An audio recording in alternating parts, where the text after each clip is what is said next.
God is good. Amen. Praise the Lord. It is really good to give thanks to the Lord and sing praises to the Most High. Purihin po ang Panginoon. Yun ang mga nandito ngayon para sumamba sa Diyos ng buong puso, pumalakpak ng malakas. Amen. Wala pong ibang dahilan kung bakit tayo nandito, kundi gusto po nating makatakbo natin ang ating pong Panginoon. Kaya samahan niyo po ako, sabay-sabay po nating bigkasin ito, kausapin po natin ang ating mga sarili. Ready? Go. Ako ay narito ngayon upang mag-aral ng salita ng Diyos.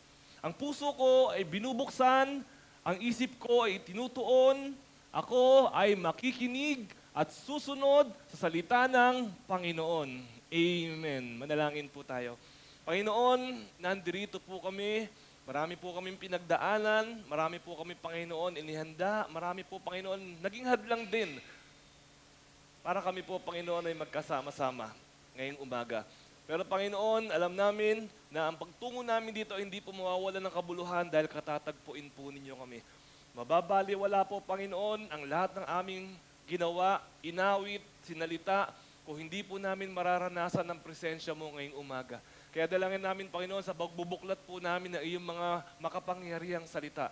Maranasan po namin ang pangungusap mo sa aming mga espiritu at sa aming po mga puso. Panginoon, you're welcome in this place, you're welcome in our hearts, and you're welcome in our spirit. In the name of Jesus we pray.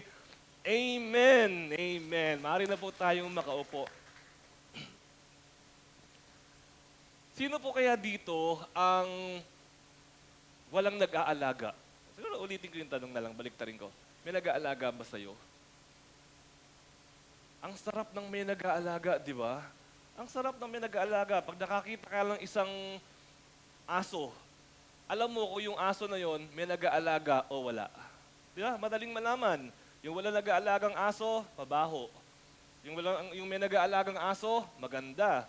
No, pag nakakita ka ng pusa, ang pusa, di ba, parang minsan, ang tingin na nga ng ibang tao sa pusa, parang pusang gala, parang ganon. Pero may makikita kang pusa na pag-alaga yung pusa, ang ganda. Ang sarap himasin, ang sarap laruin. No, kapag ka mayroon nag-aalaga. Kaya po, masarap kapag ka may nag-aalaga. Kaya tayo mga tao, dito po nakaraan linggo, nagkaroon po ako ng sakit. No, at ngayon, medyo nag-recover pa ng kaunti. Ang sarap may nag-aalaga. Nagluto ako ng misis ko ng lugaw.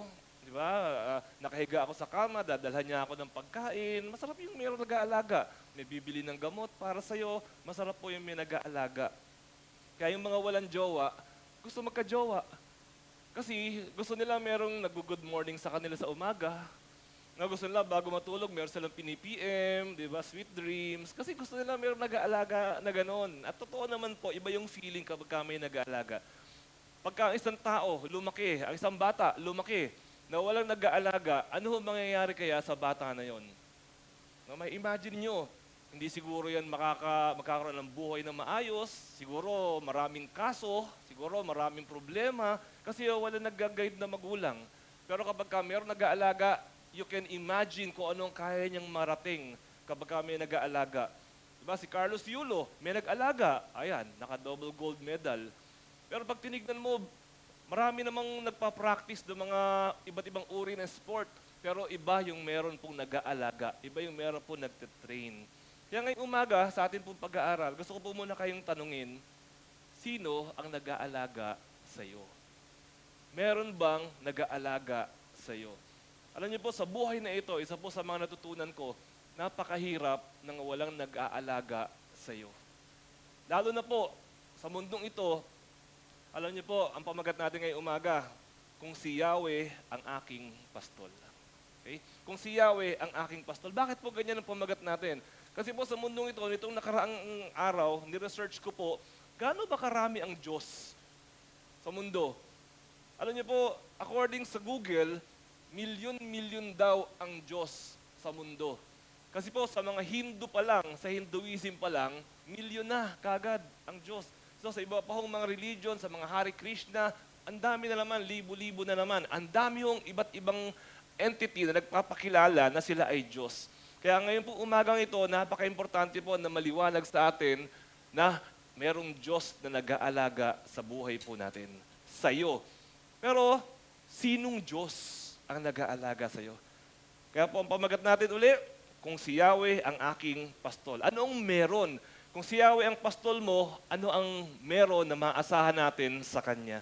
Samahan niyo po ako sabay-sabay basahin, awit 23. Ito na naman tayo sabay-sabay. Okay, sabay-sabay. Ready po? Si Yahweh ang aking pastol, hindi ako magkukulang. Pinapahimlay niya ako sa luntiang pastulan at inaakay niya sa tahimik na batisan. Pinapanumbalik ang aking kalakasan at pinapatnubayan niya sa tamang daan. Upang aking parangalan ang kanyang pangalan. Dumaan man ako sa madilim na libis ng kamatayan, wala akong katatakutan.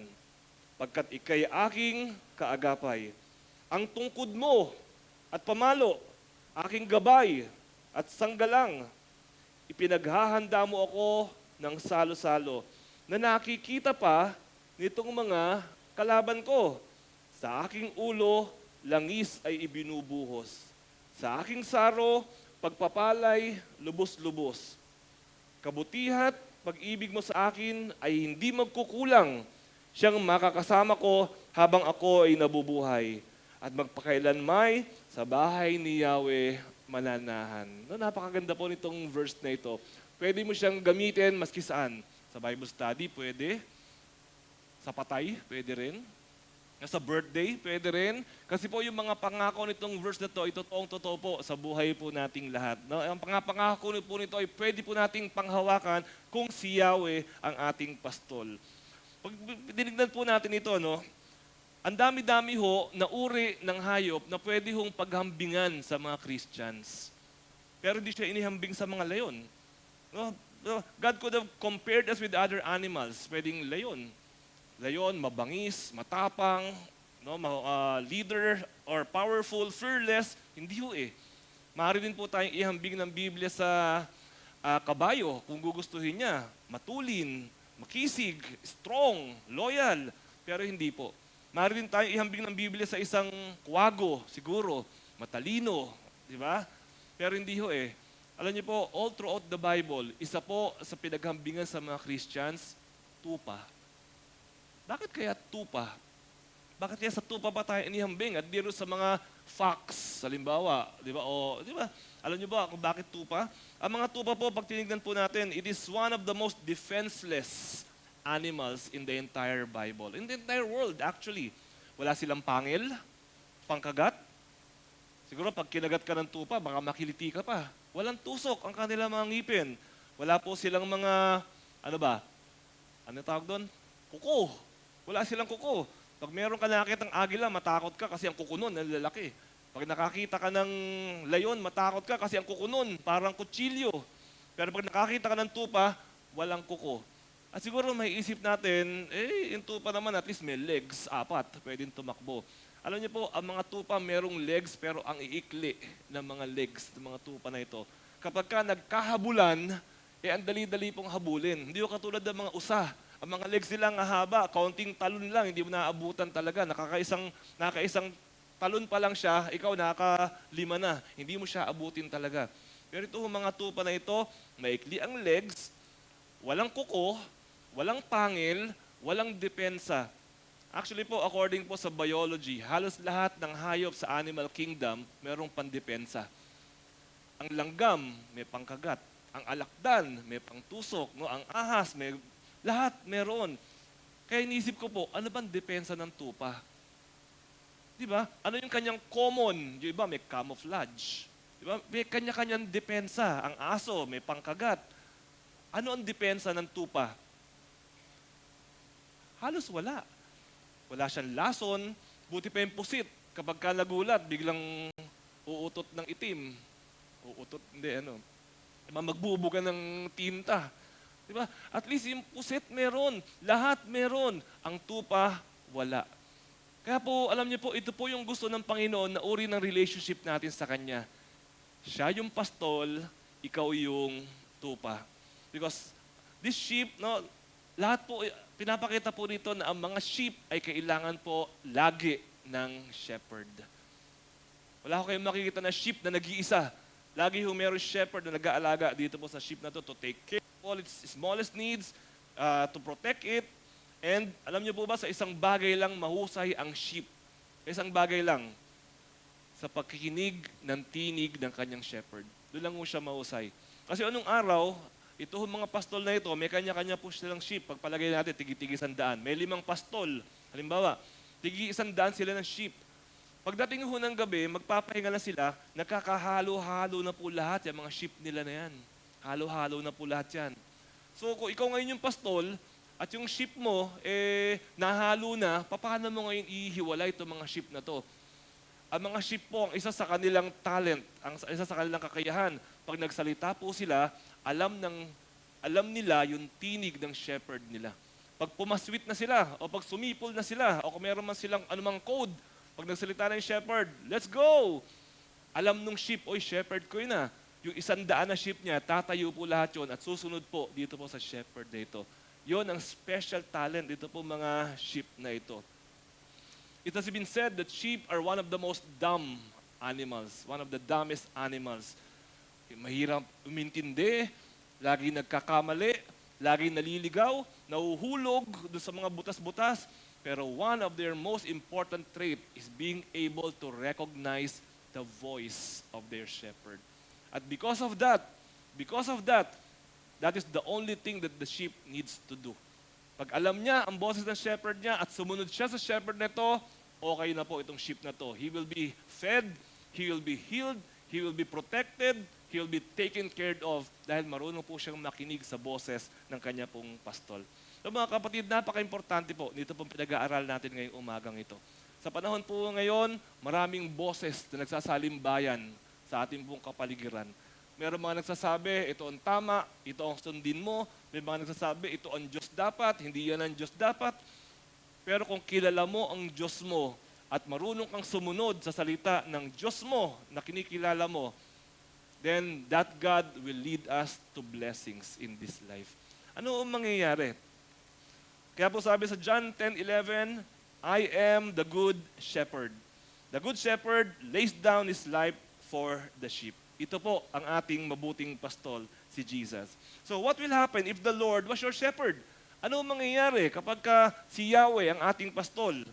Kung si Yahweh ang aking pastol, una po sa lahat, hindi ako magkukulang. Napakaganda po itong verse na to. Awit 23 verse 1 and 2. Si Yahweh ang aking pastol, hindi ako magkukulang. Hindi yung sinabi dyan na hindi ako kulang-kulang. Hindi ako magkukulang. In English, I shall not want. Hindi ako mangangailangan. Sa ibang Tagalog, hindi ako mangangailangan. Kung kayong tatanungin, kayo tatranslate nito, ano pa kaya ang ibang words na pwede mong gamitin sa hindi ako magkukulang?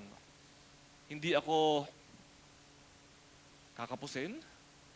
Hindi ako maghihirap? Hindi ako mauubusan? Hindi ako, ang dami yung pwede natin ilagay na word dito. At yun po yung ginamit talaga dito na word sa Bible. Kung si Yahweh ang aking pastol, hindi ako magkukulang. At sabi po niya, pinapahimlay niya ako sa luntiang pastulan. Pinahihiga ka daw. Alam niyo po yung pastulan, ito po yung kinakain ng mga sheep. Diba? Pagka tinawag na po ng pastol yung mga tupa, okay, let's go. Tayuan yung mga tupa, bubuntot sila sa pastol, dadalhin sila sa isang tinatawag na sa green pasture na tinatawag. At pag nakakita po sila ng green pasture, pag nakakita po ang mga tupa ng mga damo, ano ginagawa nila sa damo? Kinakain. Ba't ito hinihigaan? Diba? Kinakain. Ba't ito hinihigaan? Kasi ganun kasagana. Tapos na silang kumain, nabusog na sila lahat, ang dami pang natira, hinigaan na lang nila ito mga damo na to. Ibig po sabihin, very, very abundant. Pinahihimlay niya sa luntiang pastulan at inaakay niya sa tahimik na batisan. Dinadala ro po sa isang, siyempre, pagkatapos kumain, iinom. Dinadala po sa isang lugar na tahimik, walang problema, walang kaagaw, walang bawal, no, walang sakit ng ulo. Minsan po marami ho tayong mga blessings sa buhay. Akala natin blessings, pero masakit sa ulo. Minsan akala mo, oy, meron akong kikitain, meron akong i-deal. Pag naisarado ko tong deal na to, malaki ang kikitain ko. Pero ang daming sakit sa ulo. Ang daming problema, ang daming kaaway, ang daming demanda, ang daming pinagdaanan para mapasayo. And by the time na mapasayo, ang dami pa naghahabol. Ang sabi po ng Panginoon, ang mga blessing na galing sa Kanya ay has no trouble with it. Malalaman mo, pagka galing sa Panginoon, kapag ka walang masyadong trouble, o pagka walang gulo. No? Yung asawa mo, galing sa Diyos, ayun, nagantay ako na amen talaga eh. Pagka galing daw po sa Panginoon, you will grow, you will be blessed, you will be happy, you will be comfortable with it. Na ganun po ang blessing ng Panginoon. So, hindi ho trabaho ng shepherd na gutumin ang tupa. Pag dineclare mo that God is my shepherd, pag dineclare mo that Yahweh is my shepherd, nakakatawa po sa Bible, si Yahweh, marami yung pangalan. Di ba? Alam na naman natin yan. Siya yung si Yahweh Yireh, Jehovah Jireh. Siya yung Yahweh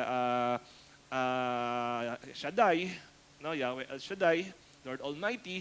Pero siya rin po si Yahweh Rohi, shepherd. Isa po ito sa kanyang description. Isa po ito sa pinili ni Yahweh na ipangalan sa kanya, itawag sa kanya. Dahil siya po ay tunay na tagapag-alaga ng kanya po mga tupa. Nakakatuwa, ilang tingin talaga ng Panginoon sa mga anak niya. Tayo po ay kanyang mga tupa. At dahil po doon siya ang pastol, job description po ni Yahweh, listen, na mag-provide para sa atin. Amen po ba? It is one of His job description. Hindi niya duty na gutumin ang mga tupa. Trabaho niya na mag-provide, kaya nga po siya Jehovah Jireh. And the main duty of any shepherd is to feed his flock. Yan po yung kanyang main duty. Diyan po natin makikita na ginagawa ng Panginoon ang kanyang responsibility sa atin when He is providing for us. Because God provides for His sheep. Hindi ko alam kung nabasa niyo na po itong verse na to, pero may isang verse po ako na isi-share sa inyo ngayong umaga. Psalm 37 verse 25. I was young, and now I am old. No, dati, bata pa ako, ngayon tumanda na ako. Yet I have never seen the righteous forsaken, or their children begging bread. Na-encounter niyo na po ba itong verse na ito? Sabi po ng verse na ito, sa edad kong ito, dati bata pa ako, pero sa haba ng buhay, tumanda na ako at lahat, wala akong nakita na pinabayaan ng Diyos yung mga sumusunod sa Kanya, at wala akong nakita na anak ng Diyos na namalimos. Ang lakas ng loob ni King David na i-declare ito. Bakit niya po kayang i-declare ito? Kasi po, nakita niya yung katotohanan. Nakita niya at naranasan niya, wala akong pinapabayaan ang Diyos na anak niya. Kailangan mo itanong ito, kapatid eh. Pinapabayaan ka ba ng Diyos? Kailangan mo itanong yan. Kailangan mo itanong yan. Kasi baka mamaya, yung pong pinag-aaralan natin, lagi na lang, Pastor, bakit 1 year na ako uma-attend sa day-by-day bikutan? Lahat ng pinag-aaralan natin, hindi ko nararanasan. Bakit kaya? No, kailangan po nating hanapin yan. Kasi po, hindi po ito basta-basta yung umattend ka lang ng Sunday, o member na ako ng church, hindi po ganun. Meron po itong kasama, may kabuntot po ito na experience kapag tayo po ay sumunod sa atin pong Panginoon. So, God will provide even if He had to, miraculously. So sa Bible po, God provided because He is a provider. Kaya kung kailangan niya mag-provide kahit miraculously, gagawin po yan ng Panginoon. Di ba si Elijah, nung nagkaroon ng taggutom, walang makain ng buong bansa, paano siya pinakain ng Panginoon? Sa pamamagitan ng uwak. Uwak. Alam niyo po itong mga uwak na ito, ang ginagawa po nito, kapag ikaw po ay ikaw ay isang may bahay o ikaw isang magsasaka, yun yung mga pira-piraso ng pagkain na pinapatuyo, sinasampay po nila yan. Kaya parang nagdadaing or ano man, di ba? Sinasampay nila yan, binibilad nila. Ito ang mga uwak na to, dadagitin nila yung mga pagkain na yon. At ba't nila dadagitin? Para kainin nila. Ganyan ang mga uwak. Kakainin nila yan. Pero sa halip na kainin nila, yung mga nadagit nila, ibinibigay nila kay Elijah. Paano nangyari yon? God provides miraculously. Ano kapatid, kung ikaw ay anak ng Diyos, and if Yahweh is your shepherd, God will provide for you, whether you like it or not. Even miraculously, if He had to. Just be a good follower of this good shepherd. At bahala po ang Panginoon. Di ba yung mga sumusunod kay Jesus? Pagdating ng hapon, sabi ni Jesus, wala nang hapon na. 5,000 to. Ano ipapakain natin dito? Wala sila ipapakain, nagmirakulo ang Panginoon. God will provide miraculously if He had to, just to provide for His children. No, minsan po, hindi lang naman sa mga bagay na ganyan. Alam niyo po, minsan, sa experience ko po, minsan pati sa parking. Pag nagdadrive po ako, lalo na merong sale. Alam niyo, sana huwag kayo makornihan, ha? At pray ako, Lord, paying parking. Ginagawa niyo ba yon? Sabi ng iba, ako pastor, hindi. Pinagpe-pray ko muna, Lord, penging kotse. Totoo po yan. Pag nakita ko, walang parking Lord, penging naman parking. Alam niyo, pagkatapos po ng after a while, makakakita ka ng magandang parking talaga binibigay ng Panginoon. There was even a time na pagka-pray ko, pagpasok ko po dyan sa SM, yung unang linyahan ng parking, Lord, penging parking. Pagliko ko, meron lumalabas kaagad na kotse na gano'n. Diba? Ang galing po talaga. At doon ko na-realize, yun bang kotse na yon lumabas? Ito, sundan niyo po ako, baka maiwan po kayo ng SWAT. Yung kotse na yun ba lumabas dahil nag-pray ako?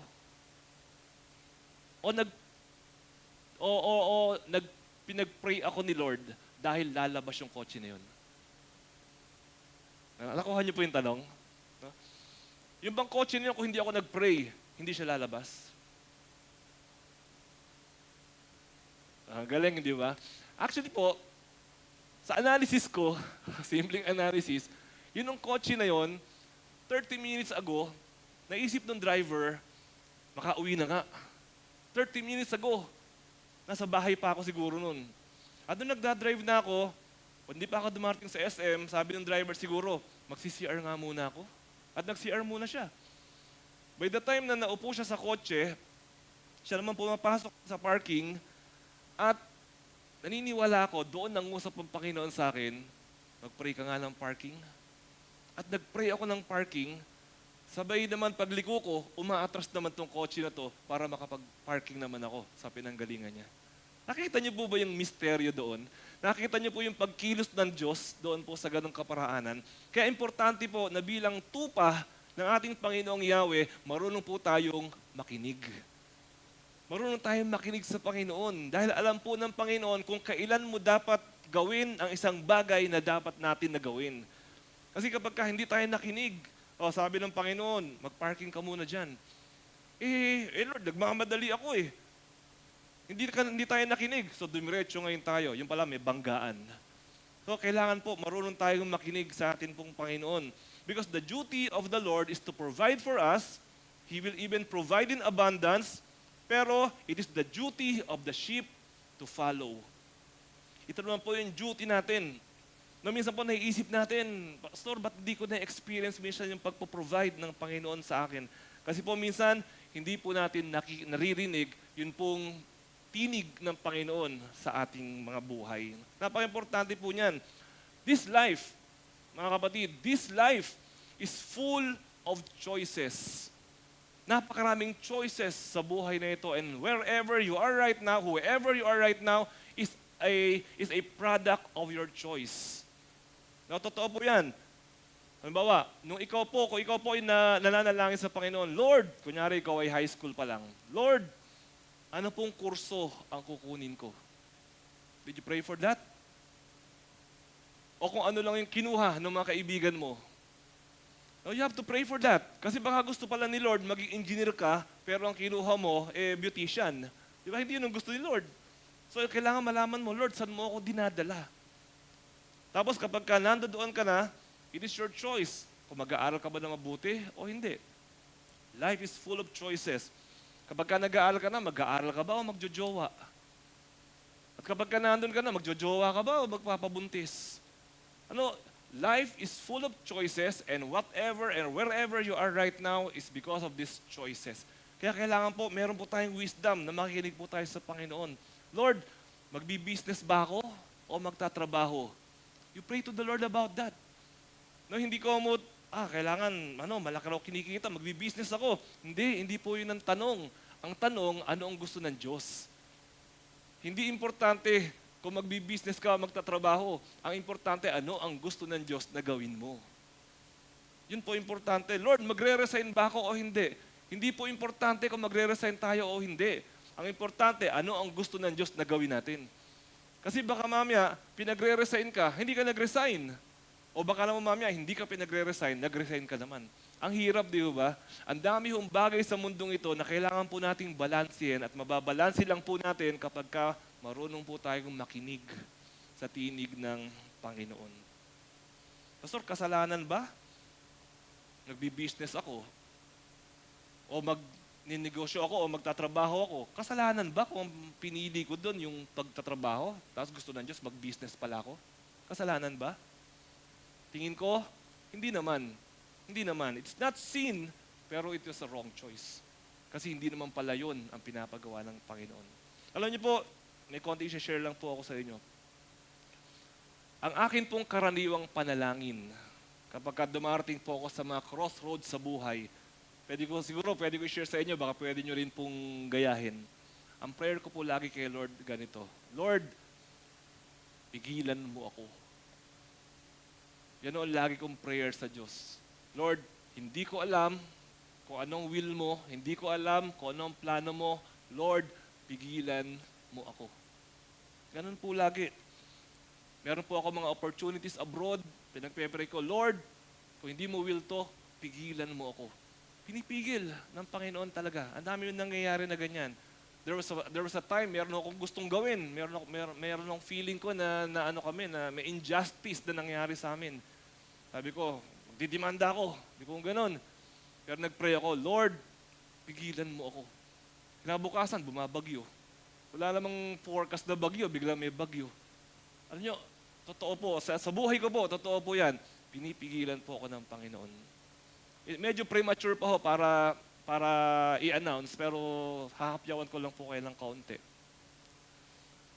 8 buwan na rin tayo dito sa Siena Park. Diba? At meron ho tayong inaay na pupuntahan po natin na lugar sana. Dito po sa may Avon Building. Yung bago makarating dito, Siena Park, yan ano lang po yan. And nagkausap na po kami ng may-ari, everything is good, well and good na, and everything. Magpipirmahan na po kami. Kung Sunday ngayon, magpipirmahan na po kami kinabukasan. Nagpray po ako, Lord, kung hindi mo kalooban to, pigilan mo ako. Kinaumagahan, na magpipirmahan na, kinontak na po ako ng secretary. Alam niyo sabi sa akin, huwag muna kayong pumirma. Sabi ng secretary, mismo. Sabi ko, bakit? Magtataas ng presyo. Hindi tayo pumirma. Alam nyo, tapos may pangalawang nangyari na naman. Eto na naman, pirmahan na naman. Pero eto na naman, huwag daw pumirma. Hindi ho. So sa loob po ng 8 buwan, medyo pa ho muna tayo interim, yung pong ating worship center. Dahil nga po, naghahanap pa tayo ng lugar. Tapos po, nitong nakaraang Biyernes, walang ano-ano. Bigla na lang po naglagay ang BS Square ng pagkalaki-laking tarpaulin kasi laki nitong harap na ito. For lease ang BS Square. Open na po siya for rent. So, teka, wala pa. Baka maudlot. Wala pa hong contract. Although nagpakita na po tayo ng intention na babalik po tayo doon po sa dati nating lugar, sa BS Square, wala pa pong contract. So, pagpe-pray natin? Lord, i-lead mo kami, o Lord, pigilan mo kami. No, kasi po, ang Panginoon po nakakaalam ng lahat ng ito. So mga kapatid, God will provide for you.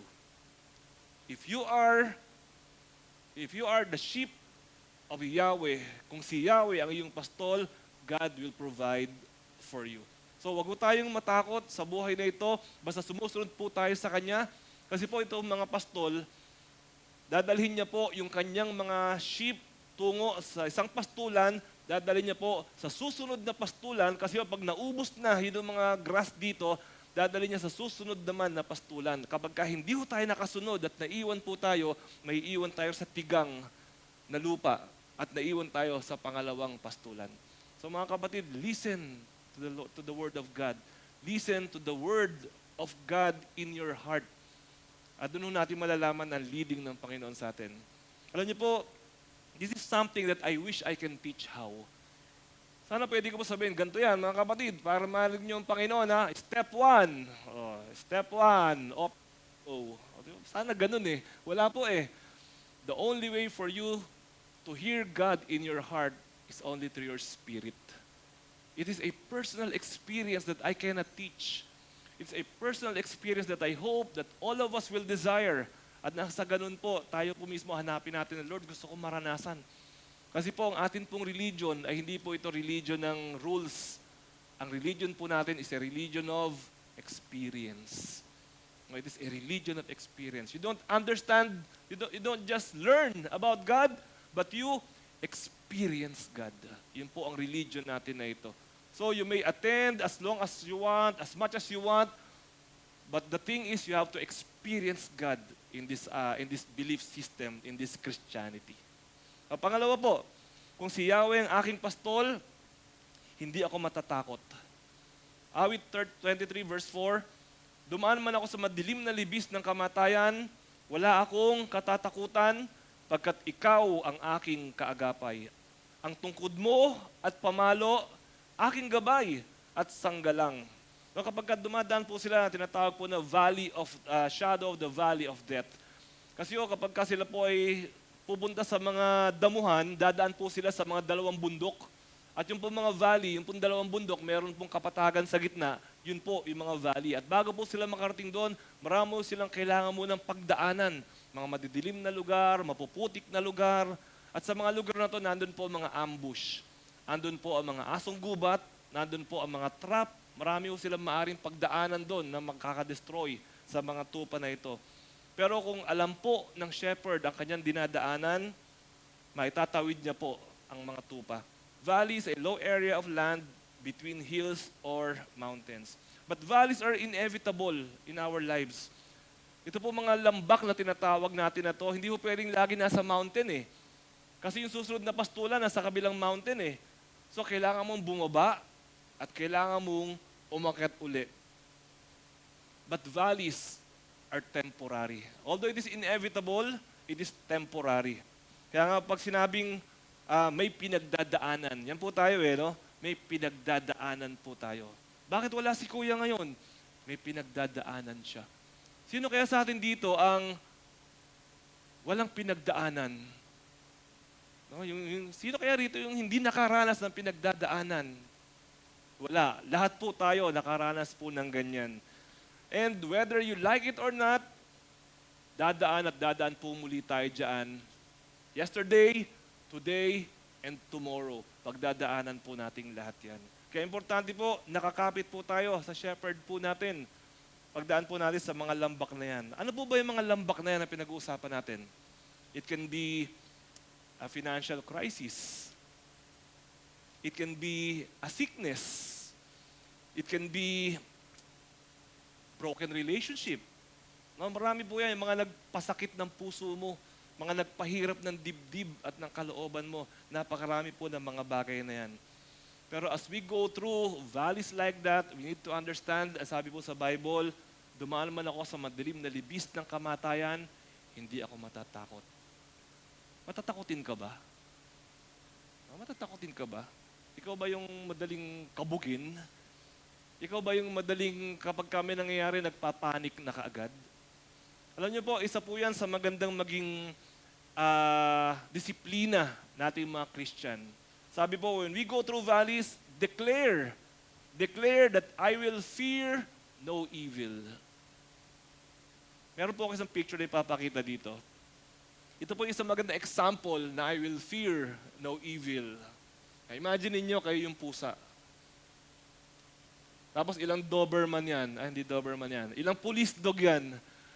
Dinadaanan itong pusa na to. Pero confident siya. Confident siya. Alam niyo po kung ba't confident itong pusa na to? Kasi alam niya Yung mga aso na to ay trained. Alam niya po na itong mga aso na to ay controlled. Alam niya na mayroong boss itong aso na to at sabi ng boss, familiar na kayo dyan. O sige, may padadaanan ako na pusa, walang gagalaw. Kaya itong pusa na to, confident siya habang dumadaan siya. Kasi alam niya, mayroong nagko-control sa mga aso na ito. No, alam niyo po, sa mga pinagdadaanan natin sa buhay natin, meron pong humahawak. Kung meron kang sakit, may humahawak dyan. Kontrolado ng Diyos yan. So totoo lang po, kung hindi po kukontrolin ng Panginoon, kunyari po ang evil spirit o ang diablo, kung yan po ay hayaan ng Diyos na makawala ng gusto niya lang gawin, wala ho sa atin na makakasurvive. Pero sapagkat ang Panginoon po ay kontrolado niya po. Di ba si Job, sabi ng Panginoon, sige, pwede mong tuksoin si Job, pero hanggang ganyan lang. Hindi mo siya pwedeng ganito, hindi pwedeng ganyan. Meron pong limitation. At totoo po yung sabi sa Bible, na lahat daw po ng dumadating sa ating buhay, no temptation has overtaken you that is not common to man. Wala raw pong dumarating na hindi natin kaya. So ano man po yung mangyari sa atin, hindi tayo dapat matakot dahil kasama po natin ang Panginoon. So kung may pinagdadaanan man po tayo, declare, I will fear no evil. Because faith is receiving from God, while fear is receiving from the enemy. Fear is the opposite of faith. Tignan niyo po ito, kunyari 1 to 10. Okay, 1 to 10. Kung ang faith mo ay 10, ang fear mo is 0. Kung ang faith mo is 9, ang fear mo is 1. And so forth. Pagka ang faith mo is 8, ang fear mo is 2. Habang lumiliit yung faith mo, tumataas naman yung fear mo. They are directly proportional towards each other.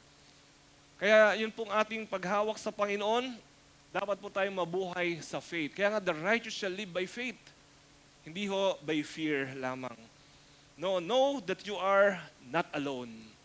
Lagi natin tatandaan, hindi po tayo nag-iisa. Kasi po sa verse 4, sabi po, for you are with me. Pagka dumadaan po tayo sa lambak ng dilim ng kamatayan, ang maganda po dyan, pag pinansin po natin yung mga verse na binasa natin, mapapansin po natin, doon sa ibang mga verse, sabi po, pinahihimlay niya ako. Sa verse 1 to 4, pinahihimlay niya ako. Inaakay niya. Kita niyo yung mga words na yan, ha? Pinahihimlay niya, inaakay niya, pinapatnubayan niya, pinapanumbalik niya. Asaan yung niya? Asaan siya? Kunyari, ako, pag sinabi ko, pinahihimlay niya, asan si niya? Malayo sa akin. Di ba? Pinahihimlay niya.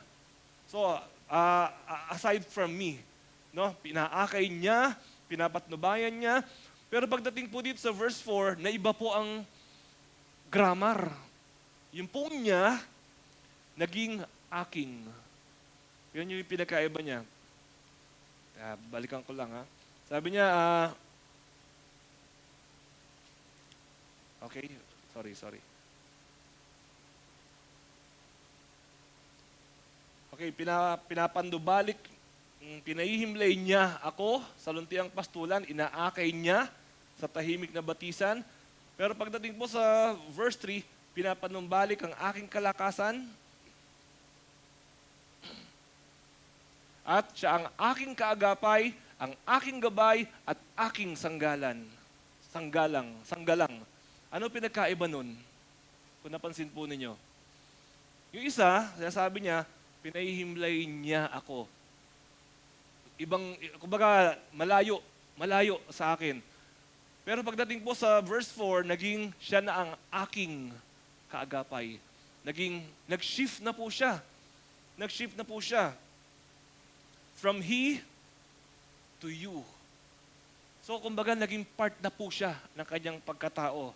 Aking gabay at aking sanggalang. Ano po ibig sabihin nun? In the earthly, religion is nothing. Kapag dumadaan po tayo sa mga kadiliman sa buhay natin, religion is nothing. Ano na po importante? Relationship becomes everything when it comes to the valley.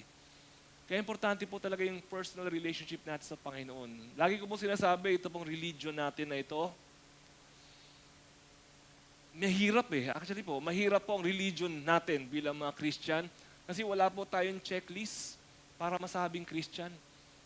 Na paano masasabi na ang taong ito ay Christian? Wala eh, walang checklist eh. Pero kay Iglesia ni Cristo, paano masasabi na itong taong ito ay Iglesia ni Cristo? Hindi siya kumakain ng dugo. Okay? Ano ba? Hindi siya naniniwala na siya ay Diyos. Okay? Check. Ano ba? Naniniwala siya kay Manalo na sugo. Okay? Check. Madaling malaman eh. Hindi mo pwede sabihin na ako Iglesia ni Cristo ako, pero hindi ako naniniwala kay Manalo. Hindi ka totoo Iglesia ni Cristo. Di ba? Ang daling malaman. Merong checklist. Pero pag Christian, ano ang checklist? Ako ay Christian dahil nagsisimba ako? Yon? Ako ay Christian dahil nagta-tithes and offering ako? Yon? Hindi ho eh. Alam niyo po kung ano talaga nagpapakita ng Christianity po natin? Relationship. Personal relationship with the Lord. At sino ho magdi-decide nun kung meron tayong personal relationship or wala? You and the Lord. Kayong dalawa lang po talaga ng Panginoon. Kaya medyo, ano talaga eh, nobody can judge. Kaya nga, do not judge. Hindi mo talaga tayo pwede na mag-judge. And in the valley, hindi tayo kailangan matakot because God will guide us and protect us. Kaya sabi sa verse 4, your rod and your staff, they comfort me. Alam niyo po, ang isang nagpapakita sa mga Christian, sabi natin kanina, ang hirap malaman, di ba? Meron pong isa na basic belief ng mga Christian na isang way na malalaman mo na may faith nga yata ako. Yata pa din. Ito po, bibigay ko na ako para maliwanag. Ang mga Christian po ay hindi takot mamatay. Yan. Sino po rito yung hindi takot mamatay? Sige, taas ang kamay. Okay? Hindi takot mamatay pero takot magtaas ng kamay. Di ba? Alam niyo po, sinek ko po ng isang araw, it seems to me, I may be wrong hindi ko naman po na isa-isa lahat ng religion. Pero kung hindi po ako nagkakamali, Christianity is the only religion na nagtuturo na kapag ka namatay ka, pupunta ka sa langit. Lahat po ng ibang religion, ang itinuturo, pag namatay ka, baka pumunta ka sa langit. Posible na pumunta ka sa langit. No? Pagka pinurga ka, pupunta ka sa langit. Pero yung ibang religion ganon. Pero yung Christianity lang po ang nagtuturo na buhay ka pa, may buhay na walang hanggan ka na. At pag namatay ka ngayon, alam mo na pupunta ka sa langit. Tayo lang po yun. At alam niyo po, no, kung ikaw ay may relationship sa Panginoon, yung ibang tao pag sinabi mo na, di ba matagal ka ng Christian? Oh, pastor, pupunta ka ba sa langit pag namatay ka? Sana. Sabihin sana. Bakit? Alam niyo po kung ba't yung iba hindi nila masabi na, yes, pupunta ako sa langit. Kasi po, eto na nga relationship. Ang feeling po ng maraming Christian, yung relationship parang kaduda-duda. Kaya tuloy yung kanyang pagpunta sa langit, kaduda-duda rin po. Kung tayo po ay Christian, kaya tayo walang kinatatakutan dahil mamatay ka man, pupunta ka naman sa langit. Yun ang mga matatanda nung araw, pagka nilapitan mo, Lola, gusto mo bang pag-usapan natin yung insurance? Ayaw. Insurance lang, ayaw ng pag-usapan. Bakit? Gusto mo na ba ako mamatay? Pero tayo, mga Christian, hindi ho tayo takot mamatay. Sabi po ni Paul, Philippians 1:20-24, ang aking pinakananais at inaasahan ay ang hindi ako mapahiya sa anumang bagay, kundi sa lahat ng panahon, at lalo na ngayon, dahil nakakulong po siya, ay buong tapang kong maparangalan si Kristo sa buhay man o sa kamatayan. Sapagkat para sa akin, ang buhay ay para kay Kristo at ang kamatayan ay pakinabang. Oh, pakinabang? Namatay na, nakinabang pa? Yes. Kung ako'y mananatiling buhay, ito'y kapakipakinabang sapagkat marami pa akong magagawang mabubuting bagay. Hindi ko ngayon malaman kung alin ang aking pipiliin. May pagtatalo sa loob ko. Nais ko nang pumanaw sa mundong ito upang makapiling ni Kristo sapagkat ito ang lalong mabuti. Ngunit alang-alang sa inyo, mas kailangan pang manatili ako sa buhay na ito. Yan. Yan ang Christian. Yan si Paul. Yan mo masasabi na, Lord, kung gusto mo akong kunin, okay lang. No? Pero kung hindi mo kukunin, magsaserve ako. Pero kung kukunin mo ako, no problem. Kaya po mga Christian, kahit may sakit, Lord, kung kukunin mo ako, di thank you. Kung hindi mo kukunin, di okay. Okay lang naman sa akin na andito pa ako sa lupa. Mas mahirap dito, pero okay rin kung gusto mo nandito pa ako. So mga kapatid, let's work on that. At ayoko namang ituro, may Bible study po ako nung nakaraang Friday, at isa po ito sa napag-usapan namin. Sabi ko po, ayokong ituro. Isa po ito sa teaching na hindi ko agad tinuturo. Kasi ayokong kumbinsihin ng isang tao na pupunta siya sa langit, hindi naman pala. At palagay ko po, enough na sabihin po natin ng isang Christian ay pag tumanggap sa Panginoon, pupunta sa langit, pero siya ang nakakaalam sa sarili niya, sa puso niya, sa relasyon niya, sa Panginoon kung tunay o hindi. That's why, hindi ko natatakot ang mga Christian sa kamatayan. So, bago po natin iwanan ito, yung mga hindi takot sa kamatayan, magsabi ng Amen! Ay, mabuti, malakas-lakas. Yung mga takot mamatay, magsabi ng Amen! Wala, talaga naman. So, ayun po mga kapatid, ang mga Christian po, if Yahweh is your shepherd, Yahweh will provide for you. And if Yahweh is your shepherd, you should not fear. Hindi ho dapat matakot. At pangatlo po, kung si Yahweh ang aking pastol, ako ay kanyang pararangalan. Awit 23 verse 5, ipinaghahanda mo ako ng salo-salo na nakikita pa nitong mga kalaban. Sa aking ulo, langis ay binubuhos, ang aking saro, pagpapala ay lubos-lubos. So matapos po na dumaan sila sa Valley of Death, ang nangyari naman po dito, paglabas po nila sa valley, nag-iintay po ang Panginoon. Naglagay siya ng table, naglagay siya ng piyesta, nagpa-party po siya, at doon sa party na yun, pinapakita niya sa lahat na tayo ay kanyang pinaparangalan. Ang mga Christians po ay meron pong honor na tinatanggap mula po sa ating Panginoon. Pero more than just honor, kasi po ang sabi po rito, ako ay pinaghanda mo ng salo-salo na nakikita pa ng aking mga kalaban. Imagine niyo po ito. May kalaban ka ba? Meron bang nang api sa'yo? Meron bang nang hurt sa'yo?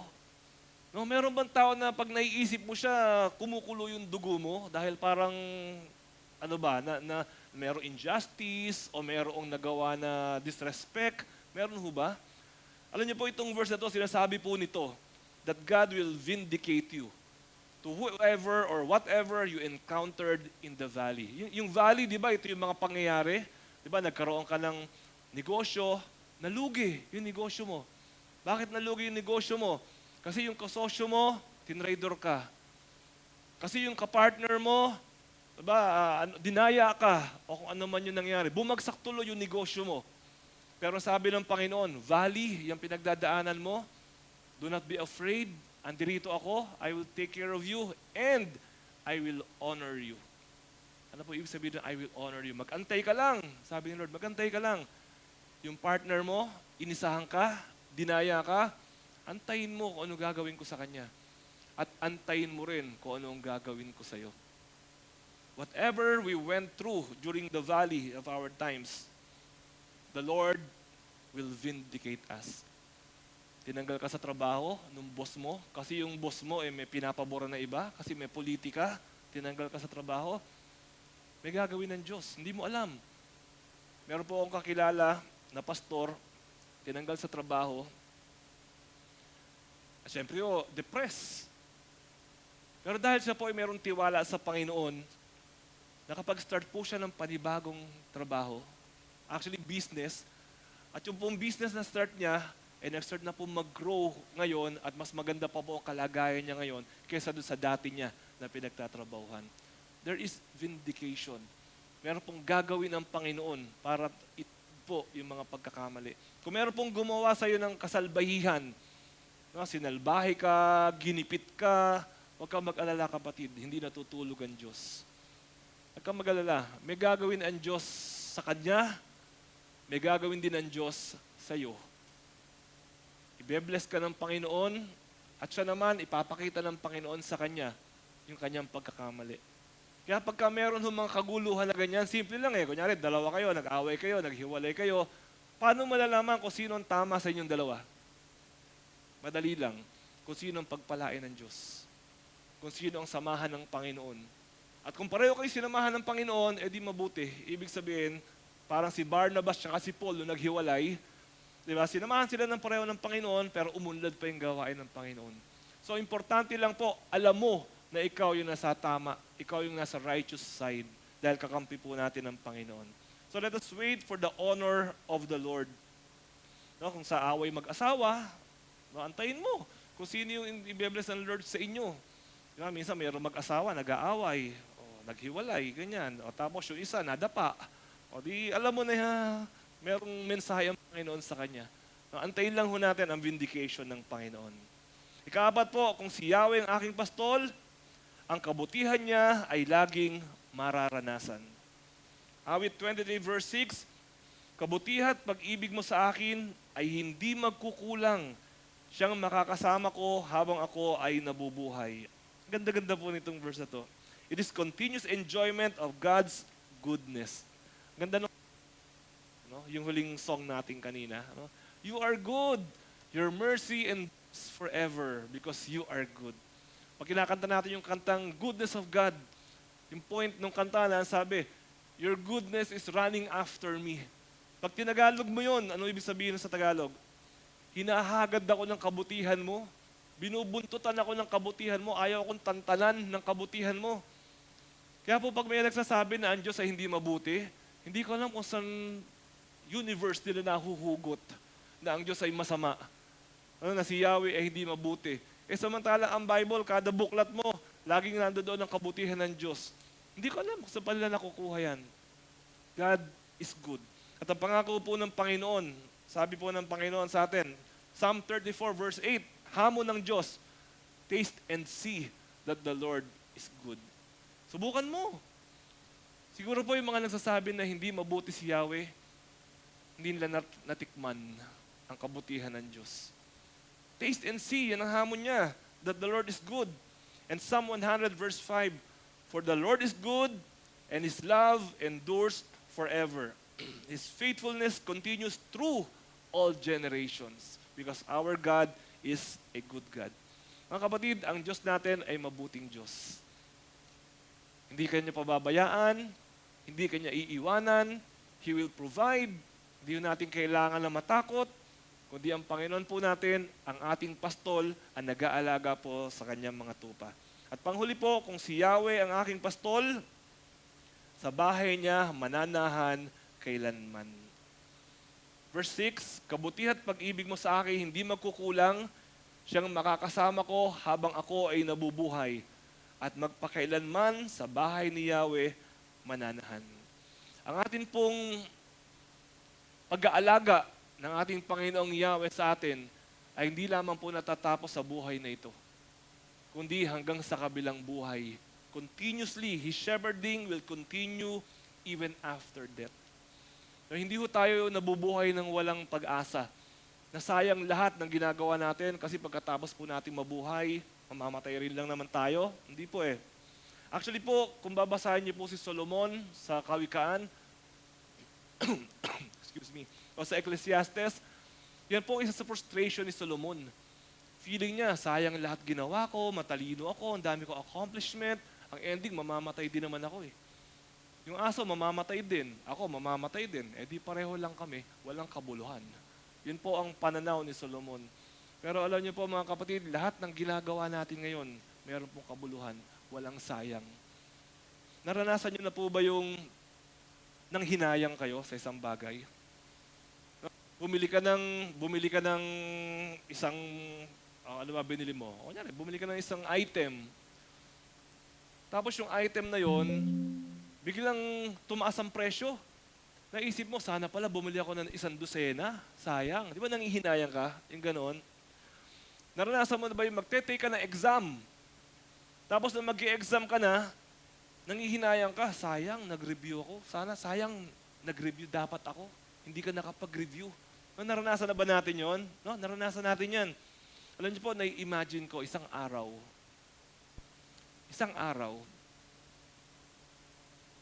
haharap tayo lahat sa Diyos. Isang araw, nakahilera tayo, siguro isa-isa tayo, nakaharap tayo sa Panginoon, at sinasabi mo sa sarili mo, sana, nung nasa lupa pa ako, naglingkod pa ako lalo. Sana, nung nasa lupa ako, inuna ko ang Diyos. Sana, nung nabubuhay pa ako, hindi ko inuna yung material na bagay. O siguro sasabihin mo, sana, nung nasa lupa pa ako, dinagdagan ko pa yung pagsaserve. Darating po yung panahon na yon, mga kapatid. Whether we like it or not, haharap po tayo sa Panginoon. At ako naniniwala, dahil tayo ay naniniwala at sumasampalataya na si Jesus sa ating Panginoon at tagapagligtas, wala ko tayong problema in terms of tatanggapin tayo sa langit o hindi. Hindi ho yun ang magiging question. Ang magiging question po is kapag nakaharap na tayo sa Panginoon, makikita natin yung mga plano ng Diyos sa buhay natin na hindi natupad dahil hindi tayo nakasunod ng buong puso. Dahil po nagkulang tayo sa katapatan, nagkulang tayo sa kasipagan, nagkamali tayo ng priority. Sana po wala sa atin na dumating sa ganong uri ng realization. Sana po ngayon pa lang. Pagka kumausap po kayo ng isang taong matanda na, mga 80 years old, 90 years old, at tinanong niyo po siya kung ano mga natutunan niya sa buhay, priority. May mga bagay na nasayang yung taon, nasayang yung oras. Ang tamang priority po mga kapatid, ang ating Panginoon. Kapag meron po akong memorial service, ito po lagi kong tinatanong, and let me finish with this. Ito po lagi kong tinatanong. Kung ikaw ay mamamatay ngayon, o kung malalaman mo na 24 hours na lang ang buhay mo, anong gagawin mo sa loob ng 24 hours na yan? 24 hours na lang ang nalalabi na oras mo sa mundo, siguro ang gagawin mo, tingin ko ang gagawin mo, magdadasal ka na magdadasal, mag-worship ka na mag-worship sa Diyos, makikipagtuwiran tayo sa Panginoon. Kasi siguraduhin natin na maayos ang relationship. Palagay nyo ba? Diba? One day na lang ang buhay mo, alam ka naman, ubusin mo pa sa tong eats. Diba?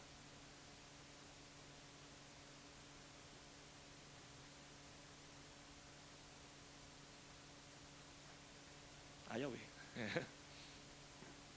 Hello? Ito pa rin gumagana. Okay lang. Diba? One day na lang yung buhay mo, inubos mo pa sa paghihigante, pinuntahan mo pa yung bahay ng kaaway mo. Bago ako mamatay, kailangan mabato kita. Kumuha ka pa ng bato, binasag mo yung salamin ng kotse niya. Hindi mo gagawin yun, di ba? One day na lang ng buhay mo. One day na lang ng buhay mo, ang gagawin mo, patatawarin mo na sila lahat. Hahanapin mo yung mga anak mo, yayakapin mo. One day na lang ng buhay mo, magdadasal ka, luluhod ka, sasabihin mo sa Panginoon, Lord, ready na po ako. I-ready mo kaluluwa mo. Now, the problem is, sino sa atin dito makakapagsasabi na hindi 24 hours na lang talaga ang buhay natin? Nobody knows. Kapag ang buhay mo, 20 years pa, anong gagawin mo sa 20 years mo? Diba, mag-aaral ka ng cooking, mag-aaral ka ng origami, kung ano gagawin mo, mag-abroad ka. Kasi 20 years pa eh. May perspective. Kapag alam mo mahaba pa buhay mo, ang naiisip mo kaagad, magwaldas. Pero pag kaunti na lang yung buhay mo, ang naiisip mo, magtapat sa Panginoon. But nobody knows kung gaano pa ho kahaba ang buhay natin. So kapag maikli na lang ang buhay mo, lumilitaw ang tunay na priority. At ang tunay na priority, mga kapatid, is yung matuwid na relationship natin sa Panginoon. So as we close, ngayon po umagang ito, is Yahweh your shepherd? Si Yahweh ba ang iyong pastol? Kung si Yahweh ang iyong pastol, ito ang mga pinag-aralan natin ngayong umagang ito, matatamasa po natin. Hindi ka magkukulang, hindi ka kailangan na matakot, hindi ka matatakot. Kabutihan niya ay lagi mong mararanasan. Ikaw ay kanyang pararangalan, at sa bahay niya, ikaw ay mananahan kailanman. Manalangin po tayo. Ama namin, ngayon pong umagang ito, dalangin po namin na ikaw po magpatuloy ng mensahe na ito. Ito pong mensaheng ito, Panginoon, ay hindi po matatapos ngayong umaga, kundi habang buhay po namin, Lord God, na kailangan pong lagi naming balik-balikan. Ma-remind po kami, Panginoon, na hindi kami may-ari ng buhay. Ikaw ang aming pastol. Kailangan ka namin, Lord, sa mundong ito. Napakahirap po, Panginoon, mabuhay sa mundong ito na walang nagtuturo sa amin ng gagawin. Kaya kailangan namin po ang wisdom and presence ng Holy Spirit para ikaw po, Panginoon, na magdala sa amin sa luntian na pastulan. Bigyan mo kami ng kapahingahan, bigyan mo po kami ng kasaganaan, bigyan mo po kami ng kabanalan at katuwiran, Panginoon, na nagmumula lamang po sa iyo, pagmamahal mo, habag mo, at ang dugo ng aming Panginoong Yesus. At Lord, salamat po sa bawat kapatid na nandirito ngayon. Bendisyonan niyo po nawa kami at pagpalain, Panginoon. Sa pangalan ni Jesus, ito pang aming panalangin. Amen.